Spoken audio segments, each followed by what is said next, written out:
Muito bem, iniciando aqui mais um AlphaCast, sejam todos muito bem-vindas e todas muito bem-vindas. E a gente começa aqui mais um programa especialíssimo, eu e a professora Josi, pra gente contar histórias muito boas, né, professora? Exatamente, hoje nós temos histórias que eu posso dizer que são deliciosas, né? Nesse nosso clima quente, de calor, nós trouxemos aqui uma convidada que hoje vai contar uma trajetória de muita luta e muito sucesso de uma empresa muito interessante aqui do nosso estado. Estamos hoje aqui com a Deusiane Alves.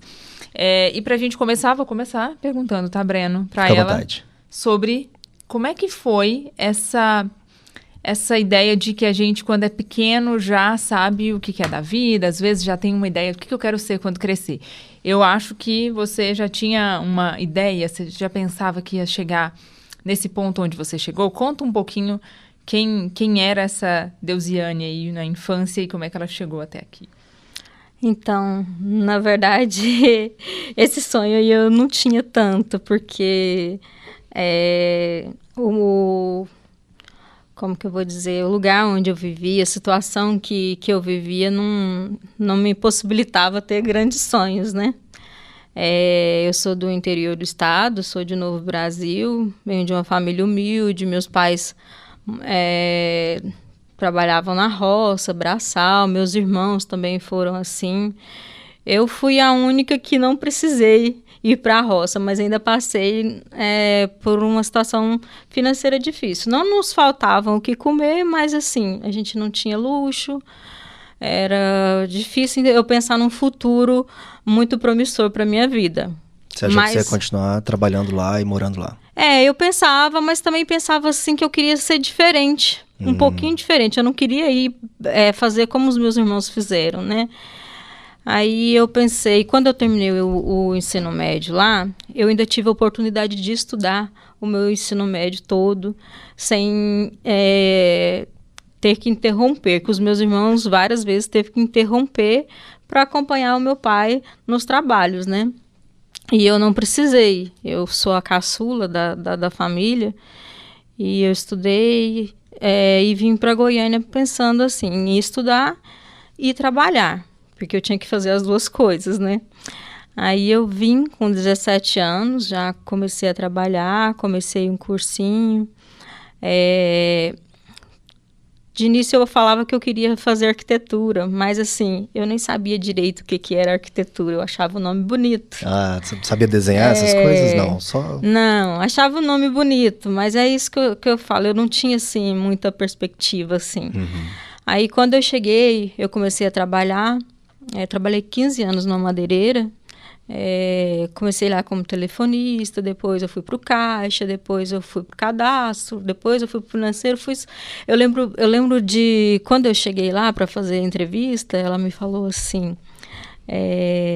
você vai começar nos seus primeiros...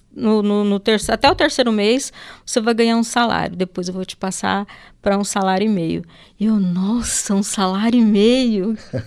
Aquilo para mim era surreal, porque no interior lá, quando eu morava lá, eu já tinha trabalhado numa loja de calçados, com 14 anos. Aí eu ganhava 25% de um salário mínimo lá. É o que geralmente as pessoas do interior, não sei agora, mas ganhavam na época. E quando eu cheguei, ela falou para mim que ia pagar um salário e meio, para mim foi assim, surreal. Achei que ia ficar rica, né? Ganhando um salário e meio. E fui gostando ali daquele ambiente, assim, de lidar com as pessoas. Conheci meu marido lá, na época meu namorado, né? A gente começou a namorar lá. E depois de 2 anos namorando, a mãe dele, minha sogra, sonhou, foi através de um sonho, na verdade. Ela sonhou que ela estava montando uma fábrica de sorvete. Ela foi bem específica. Não é uma loja, é uma fábrica. E aí ela e meu marido, eles tinham uma conexão assim, muito boa, dava muito certo. Eu pedia muita orientação dele. E eles compraram 3 carrinhos de picolé. Não, pera um pouquinho. Ela sonhou e vocês simplesmente abraçaram a ideia do sonho, eu assim? Não, Você não acreditou de Eu primeiro? não. Até porque, assim, a gente ainda era namorados, né? Eu não ia entrar numa coisa, assim, deixar o meu emprego lá, que eu ganhava razoavelmente bem. Já não era mais 1,5 salário, já era mais. E eu não entrei. Mas ele, sim. Ele continuou trabalhando comigo lá nessa madeireira e à noite ele trabalhava fazendo sorvete e o picolé. Como eu te disse, eles compraram 3 carrinhos de picolé e 2 freezer usados que reformou. Isso tudo em casa?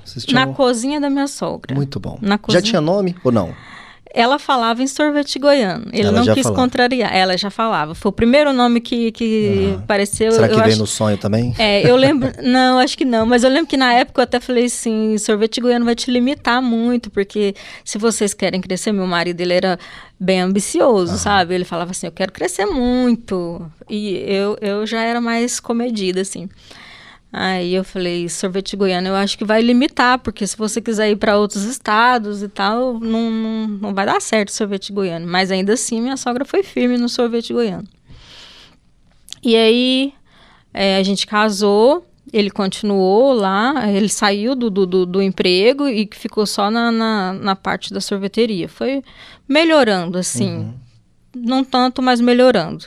E nós casamos, na época a minha renda era bem maior do que a dele, porque ele tinha a renda da sorveteria, o lucro da sorveteria teria que sustentar 2 famílias. A nossa, né, minha e dele, a nossa casa e a casa dos pais dele. Vocês moravam todos juntos? Não, a gente morava separado. Mas tinha que sustentar. Aí, até comentei com a Josiane que um dia eu fui trabalhar de manhã, foi quando ele começou na sorveteria. Pouco tempo depois veio a baixa temporada, que é a chuva, a época, o período de chuva, o período chuvoso e de frio também, né? Então, já não tinha tanto movimento, porque ele vendia nos carrinhos. O carrinho na chuva não vai sair, né? Os vendedores não vão sair na chuva. Ele mesmo saía entregando? Não, tinha vendedor já. Não, eram os carrinheiros, tinha um pessoal que vendia nos carrinhos. Ele entregava nas escolas. Ele entregava nas escolas. A gente tinha uma Fiorino, que inclusive a gente tem até hoje, que ele tem amor nessa Fiorino, que eu acho que ele nunca vai desfazer dessa Fiorino, que foi o primeiro veículo da empresa, né? Aí, nesse período, eu te contei, roubaram um carrinho nosso, aí a gente ficou só com 2 carrinhos, aí ficou pior ainda. E eu lembro de um dia que eu fui trabalhar, estava chovendo bastante, era nesse período de baixa temporada, período chuvoso, eu fui trabalhar e ele ficou dormindo. E eu fiquei muito chateada com aquilo, porque eu pensava assim, eu lembrava muito do meu pai, muito trabalhador, apesar de ser aquele serviço braçal, que sofrido, assim, ele era muito trabalhador, não deixava faltar as coisas em casa pra gente. E eu comecei a fazer mais a despesa de casa, porque ele não tinha movimento lá na sorveteria, não tinha como ele trabalhar. Aí eu cheguei pra ele e falei, meu bem, vai ter que vender essa sorveteria, você vai arrumar um emprego, nós vamos trabalhar, porque não tá dando, eu sozinha não tô conseguindo. Aí ele falou, então tá, vamos vender. Aí, na época, a gente anunciou no jornal, ele anunciou no jornal, né? Era jornal, pode falar, o Popular, né? Na época. Pode. Ele anunciou durante 2 semanas. Classificados. As pessoas não sabem o que é isso mais não. Exatamente. Hoje não tem mais isso, hoje né? Você joga na internet e funciona. Mas naquela época tinha. Aí não apareceu ninguém. Eles queriam vender tudo, todos os equipamentos, tudo a gente que tinha. Vender tudo assim. O que a gente tinha, na verdade, era um liquidificador, uma máquina de congelar o picolé, os 2 carrinhos e 2 freezer, né? Era o que a gente tinha. Tinha uma maquinazinha de sorvete, era quase nada. Aí não apareceu nenhuma pessoa nem para ligar para saber o preço. Dessa vez a propaganda dessa vez não funcionou. Tinha um propósito, né? Tinha um propósito, claro. Aí não apareceu ninguém e ele continuou, porque não podia parar, né? Não podia parar. Depois passou o período chuvoso, começou a melhorar um pouco, mas eu ainda precisava trabalhar. E ele falava assim, eu queria que você viesse trabalhar comigo. Mas eu não podia ir, porque não dava ainda para sustentar a gente. E ele foi atrás de um banco, na época acho que foi o Banco do Brasil, e lá o gerente falou assim, a gente pode tentar fazer um FCO, porque ele falou assim, eu quero crescer, a gente precisa crescer, não podemos ficar mais assim, porque apesar de ser na cozinha da minha sogra, com equipamento simples, eu contei para você, né, a gente fechava a embalagem do picolé com ferro de passar. Mesmo? Com ferro de passar. Era aquela embalagem genérica que não tinha o nome da empresa, só tinha o nome da fruta e tal. Aí ele foi no banco e o gerente falou, vamos fazer um FCO. No projeto, o FCO era para ser de 900 mil. Só que saiu só 300 mil. Não deu para fazer. Deu para ele comprar o que ele queria, assim, que eram os freezers. Na época a gente comprou 100 freezer, uma câmara fria, e foi isso que deu o dinheiro. O galpão não tinha, mas e aí? Continuar na cozinha da sogra não dava, né? E o que vocês fizeram? Nós vendemos a nossa casa. A gente vendeu a nossa casa. Aí você acreditou no projeto, né? Na verdade, eu sofri muito. Eu chorei muito, porque eu pensei assim... Eu trabalhei tanto que a casa nossa a gente fez assim, foi comprada toda com FGTS meu, com férias, com 13º, aquelas coisas. Então foi assim, tudo que eu fiz... Sofrido, né? Sofrido. Eu tava entregando lá, né? Aí sim, eu saí do trabalho e fui trabalhar com ele. Melhorou. Daí assim, quando o cliente que a gente ia buscar, agora ele já buscava a gente, já nos buscava, né? O gerente que eu ia lá pedir, me empresta, ele já vinha atrás de mim para me emprestar. Ah, sim.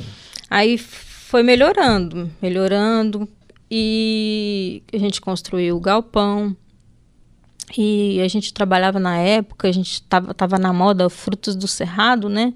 Que é aquelas frutas exóticas. Aí a gente fazia esses e os tradicionais também. E um dia a gente recebeu uma visita Na verdade, a gente já tinha recebido outras propostas de sociedade, mas assim, não tinha interessado. E daí um dia chegou um apresentador de televisão, muito conhecido na época, e ofereceu pra gente uma sociedade muito boa, muito boa. Ele ia crescer assim, ele falou assim, de imediato a gente ia crescer 5 vezes mais. Eu tinha 100 freezers, ele ia começar com 500 no primeiro mês. Apresentador aqui do estado? Aqui do estado. Famoso? Depois você conta no bastidor. Depois eu conto. Aí, e ele falou, faz o projeto, Marcelo, faz os orçamentos. Marcelo é meu marido, viu, gente? Faz o orçamento, porque a gente vai expandir, eu quero mandar para o Brasil inteiro. Ele tinha uma agência de publicidade, e assim, era uma proposta, assim, de brilhar os olhos mesmo. Tanto é que o meu marido ficou, assim, extasiado, né? E foram embora, ficou do Marcelo fazer o orçamento do que precisava para... atender aquilo que ele queria, aquela expectativa dele naquele momento. E depois, no período da tarde, eles foram de manhã, no período da tarde, a irmã do meu marido ligou para ele, falou, eu tô com um cliente aqui e quer comprar uns picolés, posso mandar ele aí? Você faz um preço bacana para ele? Ele falou, não, manda ele aqui que eu vou dar o picolé para ele. Aí ele foi, o Marcelo fez um kit lá com os produtos todos, deu para ele falou assim, vamos ali na sala, vamos fazer uma oração. Aí... Esse cliente. Uhum. Aí nós fomos e lá ele fez a oração e depois ele falou assim, Deus pediu para falar para vocês que não é para vocês terem nenhum sócio aqui, não é para fazer sociedade com ninguém, que aquele homem que veio aqui hoje de manhã e te prometeu isso, aquilo outro, ele não é para ele ser seu sócio. Deus falou que quer honrar você e a sua esposa aqui. Só vocês dois, você e a sua esposa, que Deus vai honrar. Hein? Aí, assim, nós ficamos, assim, impactados, né? Quando eu conto, eu já fico até arrepiada de lembrar, porque, assim, a gente não tinha contado isso pra ninguém, era uma coisa, assim, que não tinha como... Ele não sabia que alguém tinha ido lá Não, oferecer. Ninguém sabia, era só eu e meu marido, ninguém sabia. E ele não era também um cliente antigo de vocês, ele conheceu vocês? Não era, não. Na verdade, ele nem era aqui de Goiânia, ela é dentista, daí ele vinha fazer tratamento odontológico com ela. E foi nisso ele passou lá, porque por conta dos picolés exóticos, né, que o pessoal de fora que gosta mais desses picolés. O goiano já está acostumado com isso, né? Aí o Marcelo, e agora? Como que nós vamos fazer? Eu falei assim, se foi Deus que avisou, então nós não vamos fazer, né? Vocês já tinham recebido uma primeira mensagem por sonho, né? E já agora uma segunda mensagem, você não pode descartar. Aí, no outro dia, o Marcelo falou para ele que não queria sociedade. E daí ele tentou de uma outra forma. Ele tentou, não, então você faz o picolé e embala na minha marca, no meu papel, né? Aí, não, nem isso eu não quero. Se o senhor quiser comprar o meu picolé, eu vendo, mas eu não quero, né, negociar assim, não. Muito bom. Aí, mas ele ficou tranquilo, não tivemos problema. A gente continuou, nunca mais nos vimos, né? Mas assim, não ficou desgastado, deu tudo certo. Aí, a partir desse momento, realmente, Deus começou a nos honrar. As coisas foram aparecendo, assim. Os clientes foram aparecendo pra gente bastante, aí a gente começou a fazer interior, como eu te disse, o gerente que eu ia buscar empréstimo lá vinha me buscar, e assim, a gente contratou mais vendedores, e foi expandindo, foi melhorando, cada vez mais. Hoje vocês estão no Brasil todo ou só no estado de Goiás? Não, nós estamos no estado de Goiás, Mato Grosso e ali um pedacinho de Brasília. Eu estava falando para a Josiane que agora em janeiro a gente já está querendo, a gente vai mudar uma chavezinha aí para mandar para outros lugares. Bacana. Nós expomos na Superagos agora na semana passada. Feira dos supermercados, né? Isso, e assim, a gente teve um feedback muito bom, fechamos muitas parcerias boas mesmo, com grandes atacadistas, hipermercados, e a partir de janeiro nós vamos crescer mais ainda e, se Deus quiser, expandir pelo Brasil todo. Eu tô com uma dúvida aqui, Deusiane. Da hora que você chegou, eu queria te perguntar. Você enjoou de tomar sorvete?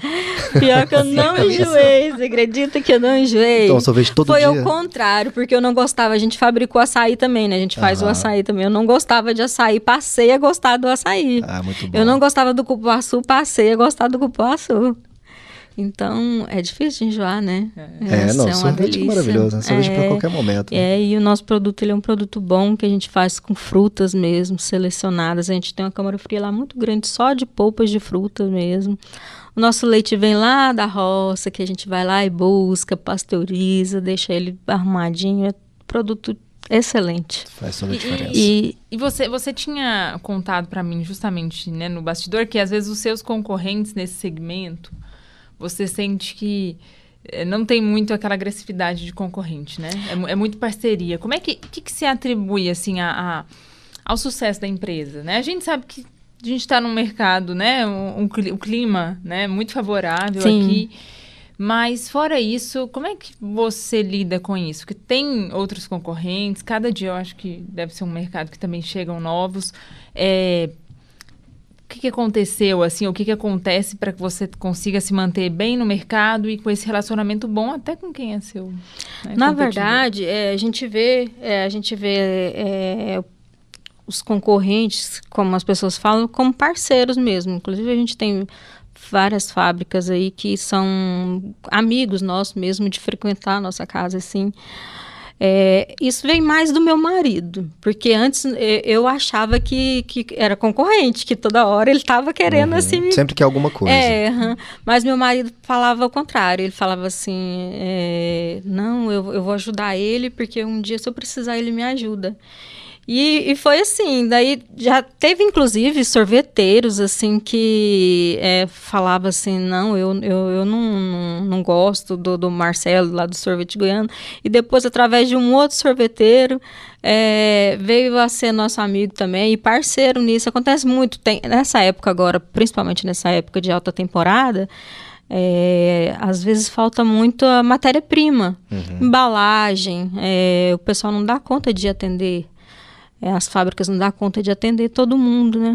E aí acontece da gente emprestar para um, depois ele me paga, depois se eu preciso de uma coisa ele também me empresta. E acontece dessa maneira. Tem uns, claro, tem uma porcentagem pequena que não vê dessa maneira, né? Mas a gente sabe que a gente precisa do colega. Bacana. Bom esse nicho, né? Que se ajuda e... tem dado certo, assim. Vai se apoiando. Eu passei a ver dessa forma que ele vê, sabe?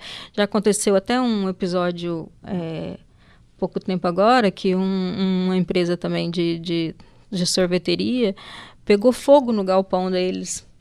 E Nossa. Foi bonito que os sorveteiros daqui, a maioria, se juntaram para ajudar. Eles, um emprestou, eu lembro que um colega nosso de uma outra sorveteria emprestou o caminhão para ele fazer a entrega. Nós emprestamos a nossa câmara fria para ele guardar os produtos dele. Então, a gente vê que a gente precisa um do outro, né? A gente precisa. Então, assim, tem a concorrência, mas tem mercado para todo mundo. Exato. O mercado aqui é muito grande, aqui em Goiás. A gente tem aqui pertinho Tocantins, que é quente demais também. Tem o Mato Grosso, que é muito quente também. Então, tem mercado para todos. Então, a gente pode ser, sim, parceiros, né? Eu acho que a concorrência também aumenta um pouco a qualidade, né? Você se cobra, né? Sim, tem isso também, que você se cobra a ser melhor. Igual eu estava te falando, no início era o frutos do cerrado, né? Muito. Hoje a gente já tem, assim... Tem aquela linha, mas incrementamos com outras linhas, né? Para atender também outro público. Como eu te disse, esses frutos exóticos, assim, quem gosta mais, eu tinha te falado em off ali, é turista. Geralmente a gente vendia muito ali em Caldas Novas, Perinópolis, era onde mais vendia. Mas aqui dentro de Goiânia mesmo... Tem no nosso quintal, mano. Pois é, exatamente a gente congela a frutinha e come. É, exatamente isso. Ô, Deusiane, eu tava perguntando assim, por que vocês fizeram uma certa... promessa entre vocês, né? Começou com um sonho, depois vocês recebem essa mensagem, mas vocês são empresas, vocês querem crescer. Sim, claro. Vocês estão abertos a uma possível venda ou qualquer coisa nesse sentido, né? Ou essa coisa de não teremos sócio, ela continua sendo sólida, assim, na ideia? Não, na verdade, sim. A gente sempre pensava assim, porque nós temos 2 filhos. Temos a Amanda. A Amanda, ela é filha biológica só do Marcelo, mas é minha filha de coração, porque quando eu comecei a namorar com ele, ela tinha 1 ano, então é minha também. Filha. Tem até um netinho já, viu, gente? Olha aí, coisa boa. E tem o Felipe, que é filho de nós 2, né? Mas eles não se interessaram no negócio, em dar continuidade no negócio, né? Talvez futuramente, mas muito futuramente, porque o meu marido, ele não para, gente. Ele não para. Ele tá trabalhando uma hora dessa? Aqui ele tá trabalhando. Independente da hora que você estiver assistindo esse vídeo, ele tá trabalhando. Exatamente. Ele é sem limite. E ele, assim... ele tem um espírito muito empreendedor, ele sempre quer crescer, como eu te falei, ele busca muito, quando ele fala assim, eu quero isso, não tem quem tire. E eu não casei enganada, porque a minha sogra falou pra mim, Deusiane, o Marcelo, quando ele quer uma coisa, ele busca, pode falar pra ele que não, ele vai te ouvir, mas ele vai buscar e ele vai fazer do jeito que ele quer. E assim ele tem um espírito empreendedor bacana mesmo, assim. Então, eu acho que ainda tem muita estrada para nós ainda. E esse mercado também, ele tá ascendente, né? Ainda existe muita coisa. Eu queria entender, assim, como é que é trabalhar com o marido? Dá certo? Então... Porque dizem que é um problema, essa né? Pergunta Ser empreendedor... Essa é uma pergunta que todo mundo faz. Muita gente faz. Eu já ouvi demais essa pergunta. Eu acho que a gente já trabalhava junto antes, né? Já tem o que? A gente já trabalha junto já há 23 anos já. Tempo. Foi no namoro e depois no casamento. A gente procura, assim, não levar os problemas do trabalho para casa. Ali no trabalho, eu sou a Deusiane, que cuido do financeiro e das outras coisas. Ele cuida da parte comercial. E lá em casa ele é meu marido e eu sou a mulher dele. Então a gente procura separar isso para não ter problema. Mas assim, sempre tem uma coisinha ou outra, né? Uma hora eu fico brava com alguma negociação que ele fez, outra hora... sempre acontece. É mais uma coisa de acontece. Sócio, né? Nem Sim, mas nada assim que vá atrapalhar no nosso relacionamento. No serviço você chama ele de Marcelo ou de amor? Porque às vezes isso também muda, né? A relação, né? Eu chamo ele de meu bem. Tá certo. Olha. Tem afeto. E ao longo dessa jornada, e como você falou até, tem coisa que às vezes ele já fez, que você pode ter não achado tão legal, mas alguma decisão que algum de vocês, ou vocês dois em conjunto, já tomaram, assim, pro negócio, que depois vocês se arrependeram mesmo, assim? Algum passo que vocês deram, que vocês falaram, não, a gente não devia ter feito isso? Não, eu, assim, às vezes na hora a gente pensa que não deveria ter feito, né? Mas eu vejo, assim, que tudo que foi feito, até os nossos erros, assim, colaborou foi um processo que a gente precisou passar para chegar no nosso propósito. Então, assim, até nos erros serviu para a gente não errar futuramente. Então, eu acredito que não tem. Já aconteceu, assim, ele interferir, no caso, assim, eu aprovo cadastros, né? Aí aprovo prazo e tal. E já aconteceu dele interferir e não dar certo. E teve problema lá. E aí eu vou e falo, às vezes dá alguma confusãozinha lá na hora, mas é como eu disse, a gente não leva para casa. Mas, assim, não teve nada muito agravante, assim, que aconteceu que a gente se arrepende, não.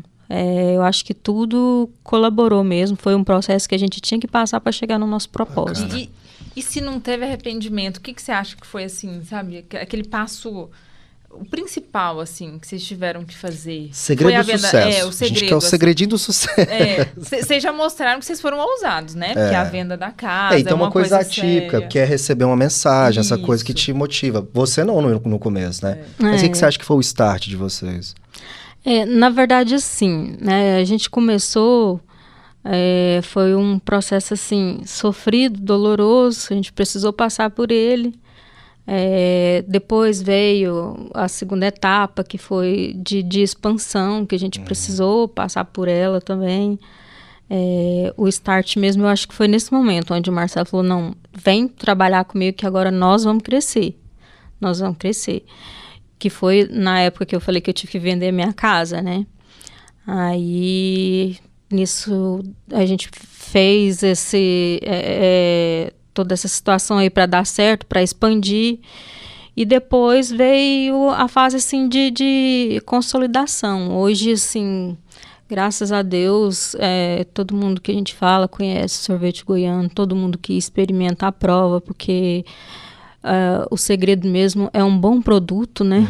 É um bom produto, um produto de qualidade. A gente faz como se fosse para minha casa mesmo, para mim mesmo, para nossa família, sabe? Para a sua família vai consumir também. Então, tem que ser um bom produto, tem que ser um bom produto de qualidade. Você tem que ter gente boa do seu lado. Foi quando a gente fez esse investimento na empresa, a gente viu que a gente precisava de ajuda. Então, a gente trouxe os melhores, como que eu vou dizer, os melhores colaboradores que a gente podia buscar. A gente buscou ter os melhores. Eu falo assim que eu prefiro ter colaborador do que ter funcionário. Funcionário, ele funciona. O colaborador, ele colabora e ele quer o crescimento da empresa. Então, assim, a gente tem essas pessoas. Graças a Deus, a gente tem essas pessoas. Então, teve que trazer isso. Só que a gente viu isso lá na frente, né? Porque no começo era a gente naquele sofrimento lá, trabalhando de dia, de noite. E depois a gente precisou disso. Então, assim, o segredo é isso. É você confiar no seu produto, fazer um bom produto, né? Ter um bom atendimento, né? E ter pessoas que colaboram mesmo no seu sonho, né? Com a sua empresa. Muito bom. E ser ousado também. Que eu acho que vocês foram muito ousados. Eu também acho. Talvez esse seja o segredo. Né? Coragem é o Deixa eu te contar uma história. Tanto que a gente foi ousado que, assim, a gente... quando a minha sogra morreu, que a gente construiu o galpão, a gente quebrou a casa dela, construiu um galpão. E o vizinho do lado... chegou pro meu marido e falou assim, Marcelo, eu vou vender esse lote aqui, mas eu só vou vender se for para você. Eu não posso vender para outra pessoa, porque senão eu vou te impedir de crescer. Aí o Marcelo, mas eu não posso comprar agora, eu acabei de vender minha casa e construir esse galpão. Ele falou assim, qual que é o prazo que você precisa para me pagar? O Marcelo falou assim, 1 ano. Ele falou assim, então tá. Então você tem esse prazo. Mas daí, nesse prazo, você me paga um aluguel. Você pode usar ali, você me paga um aluguel, um valor simbólico. E era mesmo um valor simbólico na época, acho que não dava meio salário. Aí ele falou assim, você já pode quebrar tudo e pode construir. Ele falou, já pode quebrar tudo e construir. Mas a gente ainda ficou com um pouquinho de medo, né? Aí passou 1 ano, a gente não tinha o dinheiro todo para pagar o lote. Aí, agora, como que nós vamos fazer? Aí, assim, eu acho que eu aprendi com ele naquela audácia dele lá, e eu falei assim, ó, a gente tem um limite grande lá no banco tal, um limite, cheque especial mesmo, limite alto, e temos um limite alto na pessoa física também, cheque especial. Porque a gente tinha ido atrás do banco, mas como a gente já tinha feito o FCO, o banco não ia liberar mais dinheiro assim pra gente. Vamos pegar esse dinheiro e vamos comprar uma carta contemplada de um consórcio. E assim a gente fez. Pegou, comprou, com o limite do cheque especial, na época, acho que quase 15% de juros. Mas assim, Deus foi tão bom, honrou tanto a gente, que em 3 meses a gente pagou. Que coisa boa. Em 3 meses a gente pagou. E a gente construiu no lote. Eu contei para ela, a gente via... nossos clientes eram mais de panificadoras e supermercados pequenos na época. Supermercados, lanchonetes. E na baixa temporada eu ficava assim, meu Deus, meu faturamento decaiu demais, preocupada com isso. Aí eu falei, a gente podia fazer alguma coisa que nos ajudasse nesse período, né? E o meu cunhado, o marido da minha irmã, tinha uma panificadora e ele comprava pão de queijo congelado. Aí eu falei pro Marcelo, vamos fazer? E assim, ele falou assim, vamos fazer. Você fala produzir outro produto para poder vender. Outro produto, Aí porque o cliente já me comprava o sorvete, né? Eu já tinha um freezer lá, porque a gente trabalha no sistema de comodato. Eu empresto o freezer para ele, faço um contrato, ele compra a minha mercadoria. Sim. Aí esse cliente, ele comprava pão de queijo, a lanchonete comprava pão de queijo, a panificadora comprava pão de queijo, o supermercado comprava pão de queijo, a gente começou a fazer o pão de queijo. Aí a gente batizou lá a marca como Biscoito Premium. Biscoito Premium. E hoje o Biscoito Premium cresceu, graças a Deus, e a gente já faz também toda a parte de panificação, pão francês, pão mandi também. Vocês estão expandindo para outros produtos. Daí um do lado do outro. Tem a fábrica de sorvete Guiana e tem a do Biscoito Premium. Vou entregar o produto do sorvete e já entrego o produto do Biscoito Premium também. Muito bom. Que história boa, né, Josi? Muito boa, né? Gente que batalhou, né? As coisas nem sempre são fáceis, Sim. Mas eu fico feliz de ouvir o quanto vocês foram corajosos mesmo, eu acho que né? você também inspira muita gente, né? Exatamente. Ainda mais isso, né? Tá vendo? Era um ramo, né? Era o sorvete, e aí a pessoa ter essa ideia de que, olha, a gente vai ficar estagnado aqui, né? Sim. A gente pode conseguir mais. Eu acho que é muito bom, né? E para quem tá assistindo, eu tenho certeza, assim, a gente tem, principalmente na área de comunicação, muitos alunos que gostam, que têm essa ideia de empreender, assim, se você tivesse que resumir, assim, um conselho para dar para essas pessoas que querem empreender em qualquer área, né? O que você diria para eles, Delciane? Você podia olhar para essa câmera aqui, ó. Isso. Deixar uma mensagem final para a gente aqui. Então, eu diria assim, que se você confia no seu produto, no seu trabalho, que seja uma mão de obra ou então um produto, se confia, se é bom, então persevera. No começo não vai ser fácil, porque todo início é sofrido mesmo para todo mundo. Mas se você tem um bom produto, se você tem uma boa mão de obra e perseverar, a gente alcança, sim. Tem espaço para todo mundo crescer. É isso. Muito bom. É isso, né? Acho que a gente vai encerrando aqui mais um episódio do AlphaCast. Muito obrigado por ter participado com a gente, contado um pouquinho da sua história. Se deixasse, a gente ficava aqui umas 10 horas, né? Batendo um papo aqui. Garanto que deve ter muitas lições boas, né? É verdade. Aprender. Para você que está aí nos acompanhando, curte lá nosso canal, ativa o sininho, todas aquelas mensagens para poder receber notificações nossas e continuar acompanhando a nossa programação. Exatamente. Aqui, né, comenta também se tiver sugestões de pessoas empreendedores e empreendedoras para inspirar a gente. Também passa pra gente essas sugestões que a gente traz aqui no AlphaCast. Até mais, tchau. gente.